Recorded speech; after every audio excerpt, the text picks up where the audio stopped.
This is not an iPhone. This is a $3 trillion military-grade lethal weapon aimed straight at your brainstem. Have you seen that advert? It's actually for an app called Opal. Now, I saw it on social media, which is kind of ironic because the whole app is about limiting our use of social media. But it highlights a very important topic, which is dopamine addiction and how we're all horrendously, cripply addicted to dopamine from our phones. Now, in this video, I want to cover the importance and the topic of the dopamine addiction, and then share some tips of how you can combat that dopamine addiction so you can not be addicted to your smartphone. Dopamine is a neurotransmitter that makes us feel good when we accomplish something. So smartphones and apps are cleverly designed to exploit the system. Now, typically with each notification, like a new piece of content, that gives you a small dopamine hit, which makes you want to come back for more. And while it feels great in the moment, that short dopamine hit can have a lasting impact on your productivity, your attention span, and even your mental health. Each notification keeps you wanting to come back for more and more, or every time you scroll through TikTok, you know that you do it, it makes you want to come back for more and more and more. Have you ever opened TikTok, started scrolling, and then you blink, and you've lost an hour of your life? Why is that? Why can we not close the app or put our phones down? That's the dopamine addiction. That's the dopamine effect. So my first tip number one, is managing your notifications.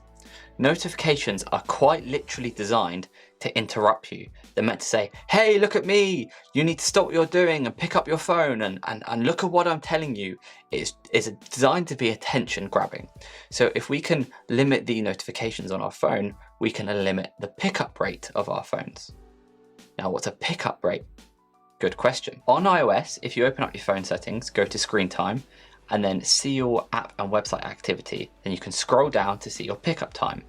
This is quite literally a measure of how many times you pick up your phone from a lock state and what you first open.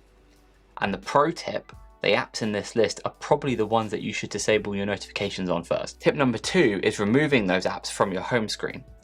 Find those most offending apps and actually then just don't have them on your home screen at all.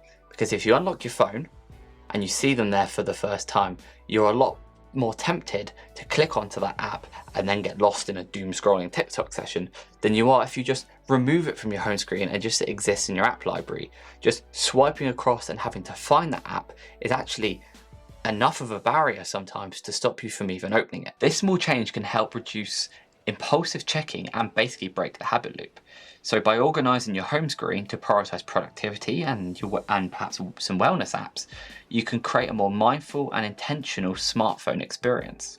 Which then leads us into tip number three, which is grayscale mode. You might not be aware of grayscale mode, but essentially allows you to wash out all the color from your phone screen, which you might be saying, Lewis, I just spent £1,000 on an iPhone 15 Pro to have this beautiful ProMotion display and all the colors it can display, and you want me to turn off the colors? Yes. Switching your phone to grayscale can then make it less visually appealing, which essentially helps reduce the dopamine hit you get from the vibrant colors. But it's a pretty simple tip, but it's actually extremely effective. Tip number four is actually design in your day phone-free time. Now, that could be particularly if you're going out for a family dinner or you're eating at home into a family dinner setting.